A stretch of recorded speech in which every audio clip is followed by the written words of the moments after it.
much. So thank you very much, Raymond, and the rest of the organizers for putting on this wonderful conference. This is a historic day, first in a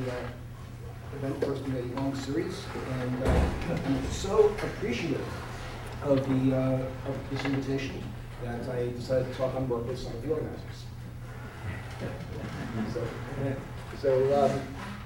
This is a quick summary of what I'll be talking about, the 0-2 quantum cohomology, giving a mathematical perspective of this. I put my abstract up late, so here it is, in case you didn't see it. Okay, so I'll start with the, if you would like to go back, I promised I would get finished in 45 minutes. Okay, so we'll consider the topological A model on a compact Taylor manifold. Just for background, so I'm going to just walk you through quantum cohomology and try to motivate our formulation of quantum cohomology mathematically, and see why this is familiar. But starting from physics, it's the A model without topological gravity. It's a topological quantum field theory with the cohomology playing the role of the preservables, correlation functions that can be defined physically or mathematically. There's a virtual dimension that shows up as a ghost number in physics, virtual fundamental class in mathematics. And then we can go ahead and compute the full correlation functions by summing over instantaneous backgrounds with a Taylor parameter and so forth. From the point of view of physics, we have the A model Lagrangian, which is the usual sigma model Lagrangian with fields twisted in the way indicated. Phi is the map from the world sheet, and this is the physical theory that leads to the mathematics. And in quantum cohomology, the quantum cohomology ring comes because of the operator's closed under operator product in this topological theory. And now here's the viewpoint I want to take, is that this is a physics definition really. What does it mean for something to be zero as an operator? It means that if you put it in the correlation function and then take any other operators and insert them in the theory that points away from it, that it vanishes. All correlation functions vanish. If that is true, then by definition from physics, the operator is zero. So that's my point of view in this talk. Because we have some mathematical construction of the operator, and the whole point is to find the relations, the quantum cohomology relations. So we will derive them by just saying what the correlation functions are, computing them mathematically, and finding the relations between them. So just motivating from physics a natural mathematical definition. So we could just do this algebraically as an algebra generated by the operators modulo the relations that identify all the correlation functions. Okay. So for example, in ordinary quantum cohomology, the quantum cohomology relations that we often see in things like toric varieties are things where we have products of cohomology classes equals some power of the Taylor parameter times some other product of cohomology classes. And it's equivalent to a bunch of operator identities. So the operator identities, we write them out, and then if we split it up sector by instanton sector and compare coefficients, it gives us a relationship between correlation functions in one instanton sector with correlation functions in another instanton sector. And when you think about applications to geometry, that's a big part of what we use in quantum cohomology, is to be able to go ahead and use some simple geometry to go ahead and infer information about other sectors of geometry. Okay, so that's the end of review. Now we'll come back to the 0-2 theory, where we've cut the supersymmetry. We take a 0-2 nonlinear sigma model.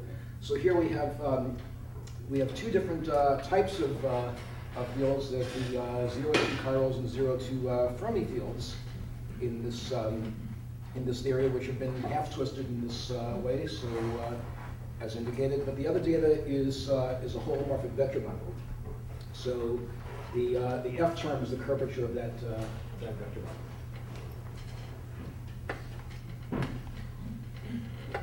And this theory makes sense if we have anomaly cancellation. which says that the determinant of the dual of E is the determinant of the dual of the tangent bundle, and the second Chern class or Chern character is the same. And since we talk about this a lot, we gave this a name. These bundles are homolous, and not anomalous. And so in particular, deformations of the tangent bundle are homolous. Okay, so this is the example that we'll be focusing on, is deformations of the tangent bundle, although I hasten to add that although we didn't do this yet, the techniques are amenable to doing more general computations, because the mathematical definitions are there, and we do have the working theory. We just don't know how to compute the quantum cohomology relations in general. Okay, so this half-twisted model doesn't have the advantages of quantum cohomology in that it's not topological, but it has a ground sector in which the operator product closes, and so we have a ring. In that area, the ground states, these observables are in one-to-one correspondence with the cohomology of the exterior powers of the dual of E, and we talk about this a lot, so we call this the polymology of the pair. It's this cohomology of data attached to the bundle and the space nets dual of E. If E is the tangent bundle, then by the Dolbeau-Durand isomorphism, this is just, of course, the usual cohomology of X. And now to go ahead and compute correlation functions mathematically, if we were doing a classical calculation, we take these, we multiply them in the ring until we get to the top part of the cohomology. And because of the anomaly cancellation, we have that this is just a one-dimensional space. So we can go ahead and compute classical correlation functions mathematically. And quantum corrections deform this classical polymology ring. And we know, as I just said, this is a associative ring, which is usually called the 0-2 quantum cohomology ring. Okay. Now, we need really there's some help here needed, because this would be really great to really do these calculations I set out to do. Because if you could go ahead and provide a rigorous mathematical definition of these, this really could produce a very powerful method for computing Euclid couplings in kinetic theory. So that this would be, this is part of the motivation for studying 0-2 theories. And we of course, really would like to do that, but we can't. So I'll tell you what we can do. We can now work in the gauged linear sigma model, and there, the E is a tangent bundle, deformation tangent bundle, and there we can solve the problem completely. So perhaps it's as simple as finding a mirror map. When I say a mirror map, I mean change the Kähler parameters in the same way that you do in the 2-2 case, and going from the linear sigma model to the nonlinear sigma model. Perhaps I don't have any evidence for that, but it's a start, and this is what we do, because we always get a quantum cohomology in this situation. So what's this gauged 0-2 GLSM? It's a two-dimensional quantum field theory, a two-dimensional gauge theory with 0-2 supersymmetry. It's this standard reference is Whitman's Fitch paper, where you can take the 2-2 theory and reduce the 2-2 multiplets to 0-2 multiplets, and then you can vary the 0-2 multiplets independently. So one would correspond to the geometry of X, the chiral fields, and the Fermi fields would correspond to the bundle moduli. So in the regime of Fi parameters we're interested in, the moduli space of vacuum will correspond to the toric variety and the holomorphic vector bundle. And I don't want to start from first principles in physics to go to the geometry. This is well known. So just for presentation, I will start with a projected toric variety X, a deformation of the tangent bundle, and then just write down the GLSM, hopefully giving enough indication of the geometry physics dictionary so everyone can follow at least half of the slides, and hopefully all of them. Okay, so here's a crash course in toric geometry. Okay.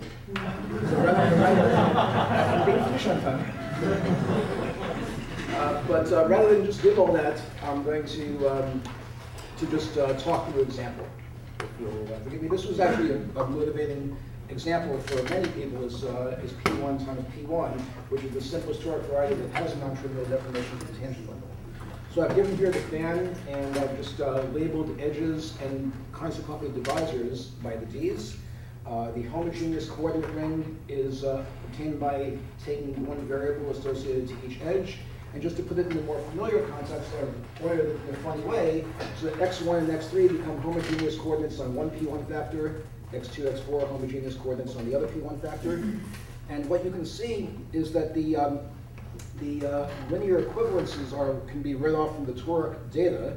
D1 and D3 are linearly equivalent, form the hyperplane class of 1P1, D2 and D4 are linearly equivalent, and form the hyperplane class of the other P1. I give names to the hyperplane classes H1 and H2, and so I don't have to keep on writing the cohomology. We call that vector space W. It's a two-dimensional space spanned by the two hyperplane classes.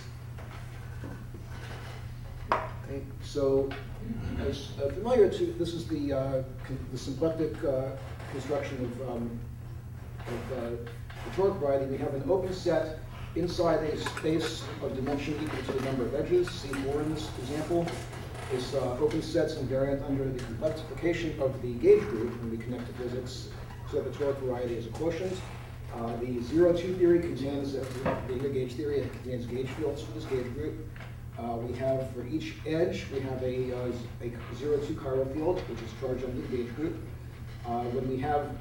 We also have Fermi fields, but in the case of deformations of the tangent bundle, they have this, they're one-to-one correspondence with the chiral fields. They have the same gauge charges. And the observables we're interested in, I call them topological, but as if they were topological theory, they're not, but they're generated by the space W, by the cohomology. So if we wanted to do the same picture from the point of view of field theory, I would write the charges this way. So you can see, just looking in the columns, that we have for phi 1 and phi 3 have the same charges, and that shows the linear equivalence, and similarly phi 2 and phi 4. Same charges. Okay. So to describe the tangent bundle from toric geometry, the cotangent bundle, so the sigma of 1 is a set of edges of the fan sigma. So in our example, this will be, it's a sum of the 4 divisors. So, and there's an exact sequence whose kernel, and the map on the right, whose kernel defines the cotangent bundle. And it's written down simply in toric geometry. The map on the right there is given by a W-valued section of O of D rho. Rho is a symbol for the edges of the fan, so it's just an index for them. And X rho by construction, by definition, is this homogeneous coordinate which gives a canonical section of O of D rho. It's the one that you set it equal to 0 to define that toric. So, and then D rho, the class of D rho is just the cohomology class of that divisor in W. So this map is very canonical. It defines the cotangent bundle. But then we can deform it by just deforming this map to an arbitrary section S. Arbitrary section S. Not completely arbitrary, but generic enough so that the kernel is still a vector bundle. And that's how we do this definition geometrically. So to go ahead and figure out the gauge sectors, this is going to be the GLSM analog of the instanton sectors in the geometric theory. We're working with G is 0. This is to do Polymology. So the world sheet is P1. And the theory forms different sectors according to the topological type of the gauge bundle. In our example, U1 times U1. So in that example, we have the trunk classes of the gauge bundle, D and E, which will play the role of the degrees if we were doing the sigma model.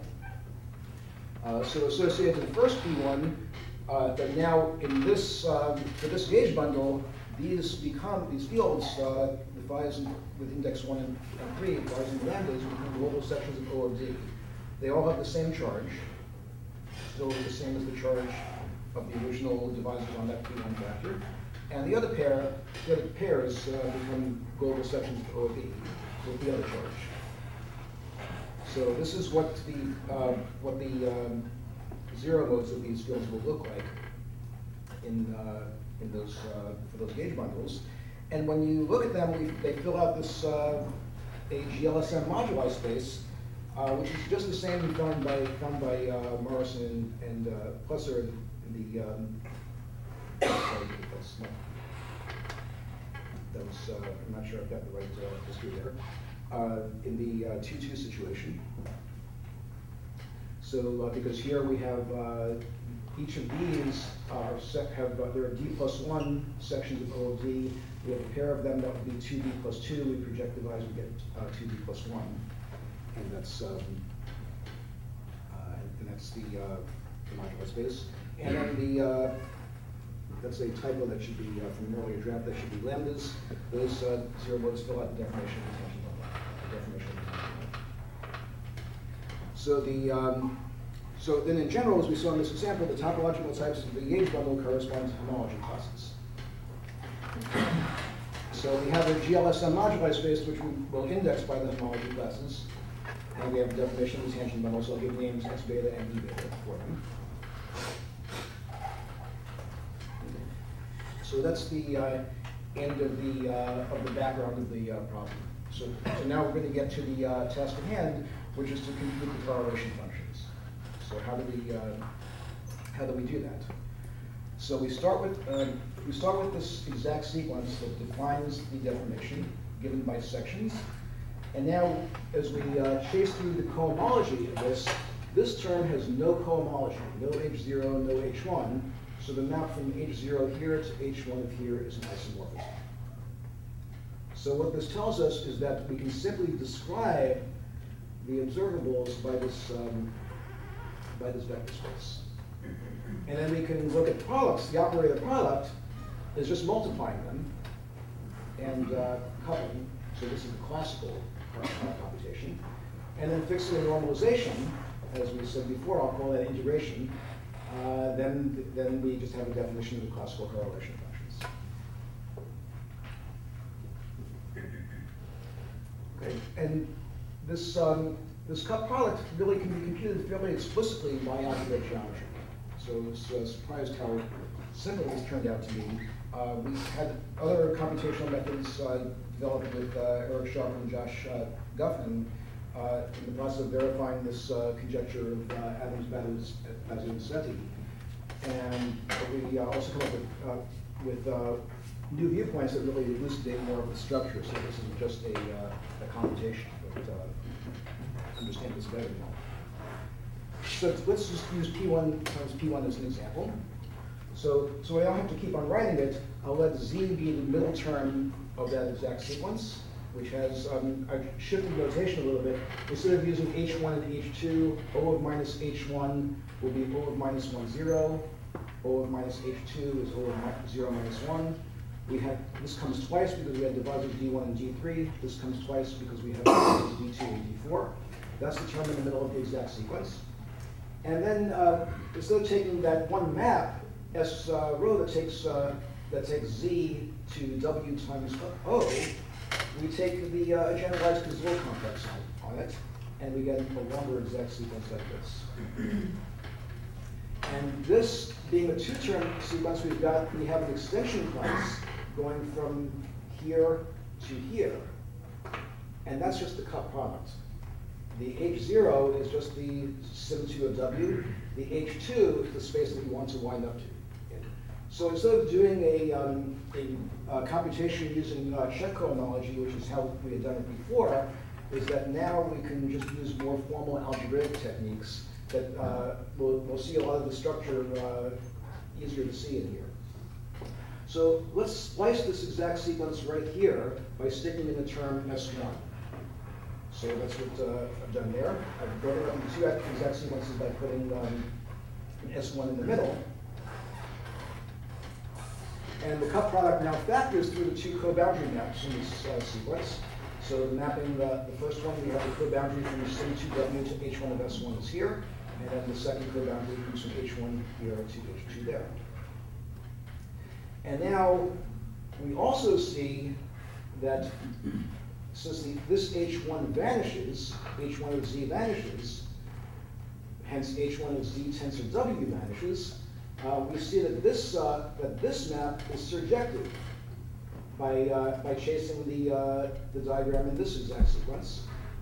And we also see that this one, coming from this exact sequence, is an isomorphism. I'm sorry, I got that. I just said this one comes from here, which is an isomorphism. I'm sorry, I just said that backwards. Well, it's correct on the slide.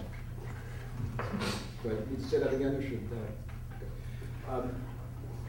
so, and also the kernel is generated by the H1 coming from here.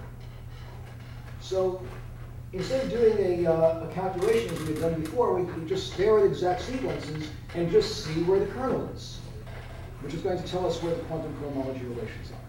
So the moral of the story is that by taking generalized Gazelle complexes, we look at cohomology and see some vanishing cohomology, some vanishing correlation functions right from here.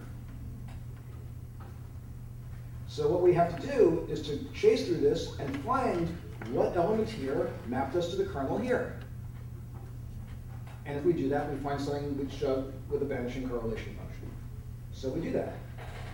Just to be explicit, if we take the wedge 2, we see that there are two places which have non-vanishing cohomology. There's H1 here and H1 here. But if we think about where these came, this came from divisors D1 and D3. This came from divisors D2 and D4, which are exactly the pairs of divisors that don't intersect. So this is what's called primitive collections. These are the minimal divisors in a toric variety which don't intersect. So there's a general principle enabling us by toric geometry to find everything, all the vanishing correlation functions, or at least generate them. And then we can chase through the diagrams and do a calculation, and we can find an explicit polynomial map associated with that cohomology generator, another one corresponding with the other cohomology generator. And we just have explicit computation of the polymology as this SimW module.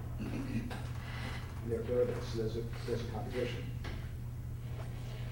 So if we want to just see a little more of this example, if we would go ahead and take our sections S1 and S3, we write them as W-valued sections of O of D1 and O of D3. And these X1 and X3 are the sections of O of D1 and O of D3. These are just the hyperplane class of the first P1. It's the same one for each of those two sections, the same basis, same two-dimensional space. So we can arrange them as a matrix and compute its determinant, and that's what we get. And then for Q tilde, the calculation is a similar calculation. So it's a very elementary calculation for how to compute what that kernel is. And since the polymology is known to be finite dimensional by geometry, these have no common factors. The top part of this is in degree 2. This is just like it's taking a vector the space of polynomials in two variables, and you're just modding out by two polynomials in degree 2. You're just left with one independent polynomial in degree 2 and nothing higher than that. Elementary community algebra. So to compute the correlation function, it's trivial. Just take the image and the quotient. It's a one-dimensional space. That's your correlation function. Pick your favorite normalization to make it work. So in the general case, if I had gone through that slide in more detail with all the fancy toric language, it's just the same thing with just more notation. We're always going to get an ideal of relations to describe this classical polymology. We find all the primitive collections. We have some non-vanishing cohomology. That's a theorem by a calculation, and you get a generator associated to each primitive collection. And you can explicitly compute it as a product of determinants of the linear coefficients of the S row used to define the deformation. And I is the ideal generated by all this QK. So it's independent of the nonlinear deformations, which is a very simple result. And if we, in the special case of the tangent bundle, you compute this QK from the explicit formula I gave for how to define the cotangent bundle. It's just the product of the toric divisor classes. making up a primitive collection. And that's just the what comes up in the Stanley-Reisner ideal. So as we should, we get the usual calculation of ordinary cohomology by this method. Just a little more detail. I think I've left myself time. The primitive collections they're compatible with linear equivalents. So in the example I had, the primitive collections were linearly equivalent divisors. In general, there may be things where you can have divisors in a primitive collection which are not linearly equivalent, but you can show that it partitions into linear equivalence classes. So if a divisor is in the primitive collection and any other divisor is linearly equivalent to it, it's also part of the primitive collection. So we can partition it into a set of TK plus of linear equivalence classes. And then we just write down out of those, just as before, by linear equivalence classes, we get as many elements, as many S row, as we have linear terms in the space of sections, just as we have with the P1 times P1 example. It arranges into a square matrix. We get a determinant. I'll call that QC, where C is the linear equivalence class. And then the QK is just the product of the order. So P1, it's only a little bit more complicated than P1 times P1 example. Okay. Now I'll call the non-classical correlation functions correspond to the gauge, the non-trivial gauge bundles. So here it turns out to be quite easy because X beta is a toric variety, and E beta turns out to be a deformation of its tangent bundle. So this is the problem we just solved. We just apply it to a more complicated toric variety. And so this was the pleasant surprise that it worked out very simply. So all you have to do is to figure out how do you get from the primitive collections and the original QKs to what you get in the instanton sector. You just have to compute that. So in the Morrison-Plusser paper, where they wrote down the GLSM moduli space in the T2 case, same moduli space, they just, for each edge of the original fan, you figure out the degree that this has in that, for the particular gauge bundle. I'll just use the geometric language that we use here. Figure out how many, what the dimension of the space of sections is, and put in that many edges. So you form a new fan by replacing each edge of the original fan with a certain number of them. You keep the same gauge charges, and the primitive collections come from just taking the original primitive collection and then replicating just counting all those extra edges that you had associated with the original edge. So it's a very simple process, just a very algorithmic process for this. And then the result is that when you do the calculation, instead of just taking the classical case corresponds to beta equals 0, we have a general case where we just look at the number of sections. So H naught is the dimension, I defined it up here. It's the dimension that H naught of P1 on P1 equal P1 of D0 dot beta. So we just replace this exponent we've shown, which used to be 1 in case beta equals 0, with the general exponent. And that's what we get for the QK beta. So there's a formula for the polymology in the gauge bundle corresponding to the class beta.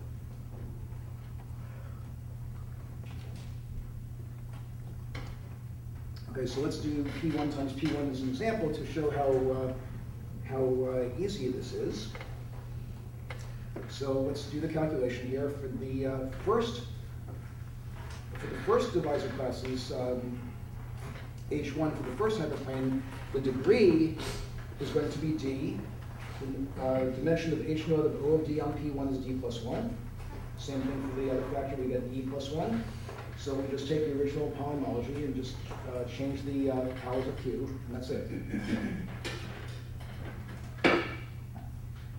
So this is now how to compute this polymology.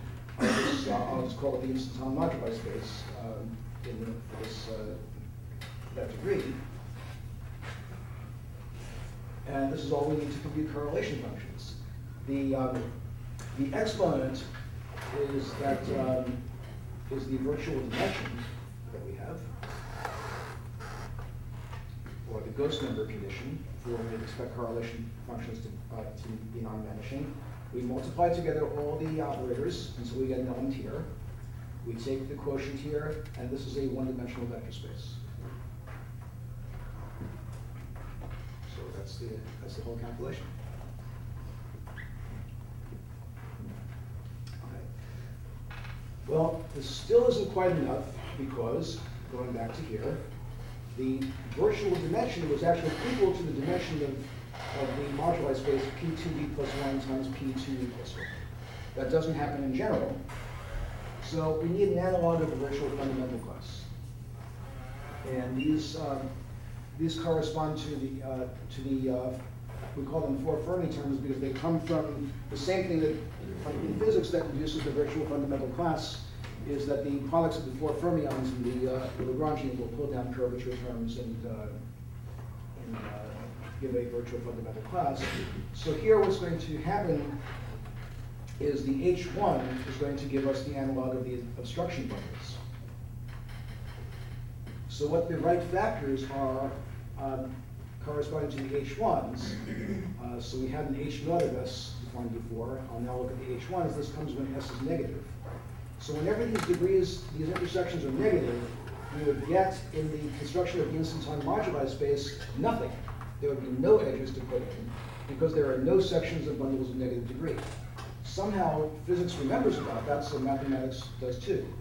So we have to correct with these factors. That's the virtual fundamental class in this context. The notation here is that this C, before it was introduced, subordinate to the notion of a fixed primitive collection. Here C varies over all limited equivalence classes. And again, what the formula is that now if we take the virtual dimension and add on the degrees of these four Fermi terms that we put on, we actually get the dimension of the instanton moduli space as we're supposed to. So that when we take a correlation function now,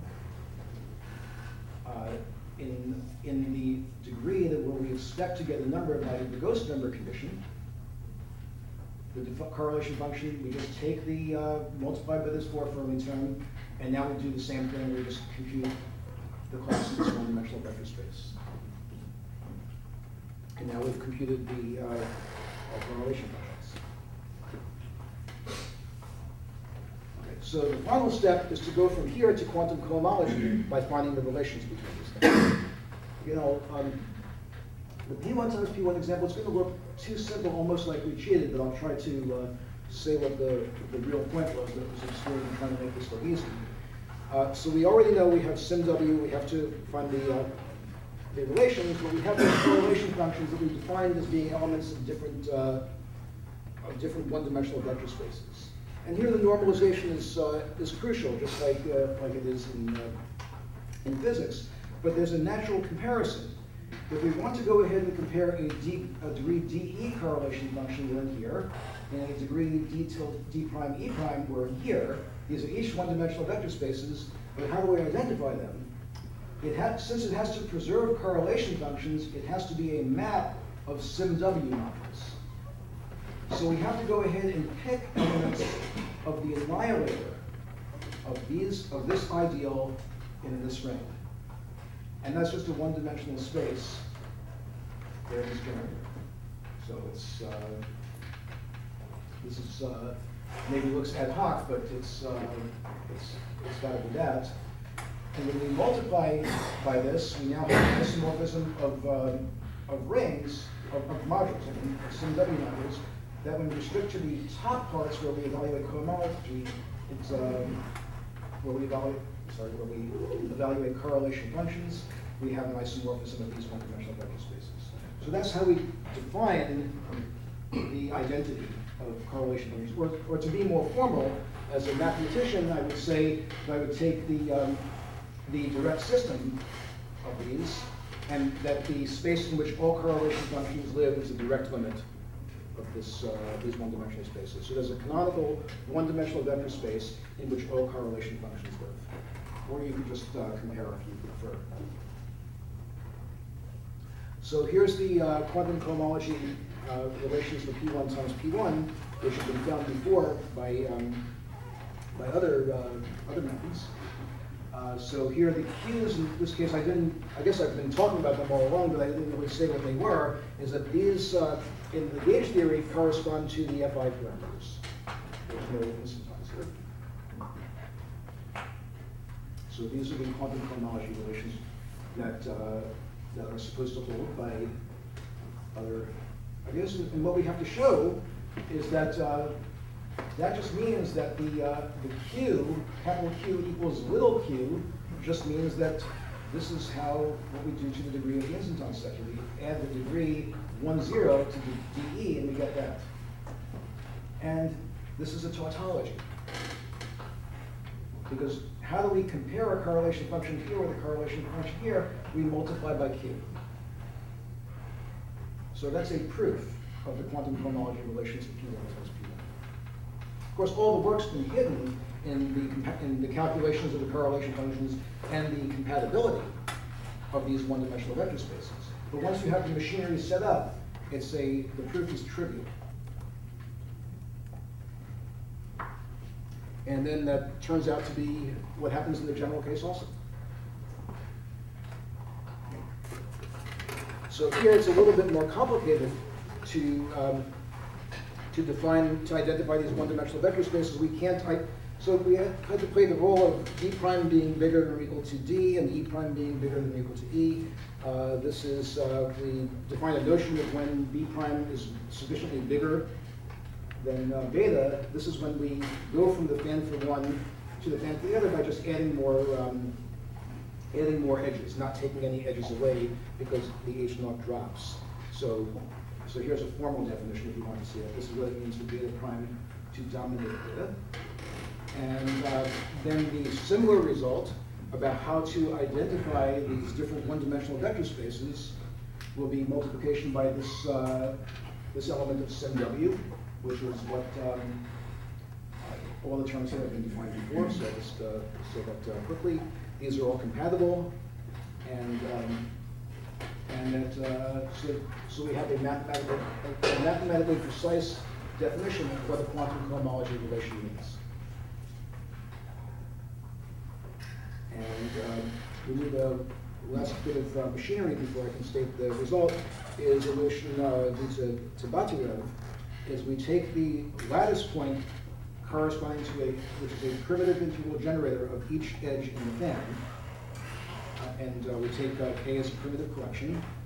And now we take, for each primitive collection, we would add up all the generators of the edges in that fan, and we call that VK. So for the P1 times P1 example, this is just 0, because what we would be adding here, let's say if we did the D1 and D3, this tells us to add 1, 0 and minus 1, 0, which would be 0. But we get something. It's an explicit calculation. And since the fan is a complete fan, there's a unique cone in the fan such that this sum is in the relative interior of there.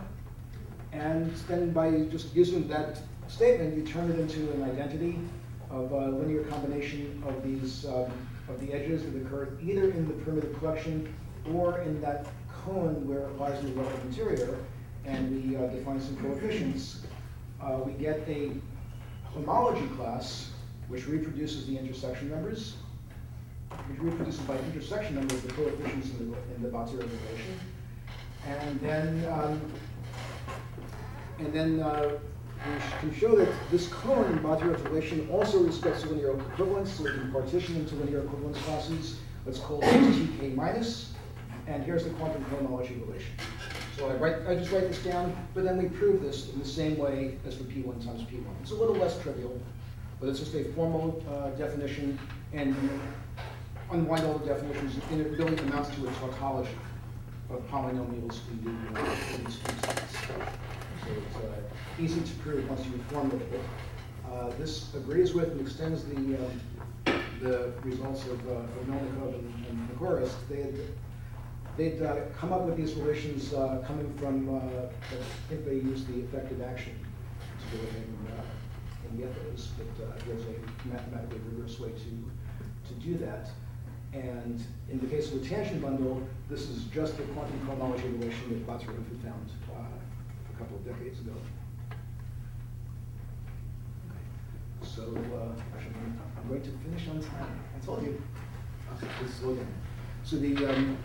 So just a summary, the 0-2 correlation functions with deformation of the tangent bundle of the smooth toric layers are now in mathematically precise notation. So mathematicians can now talk about this. The quantum cohomology relations agree with those found by techniques in physics. And the results are independent of the nonlinear deformations, answering the question which hasn't been understood by physics. So thank you very much.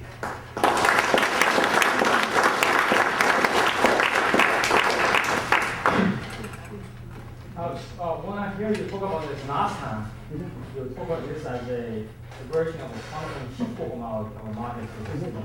Yeah. There you're running some serious difficulty about the singularity of modulus is still one. Right now, since you can avoid that, so what's the punchline? Was it? What is the punchline? The punchline is to is I gave the punchline at the beginning is that I'm punting on the earlier problem. So we don't know how to go ahead and do the case of the geometric one. So when I think you were present at the earlier talk where I was talking to mathematicians. So I didn't talk about the physics as much as I should have to say what I really meant.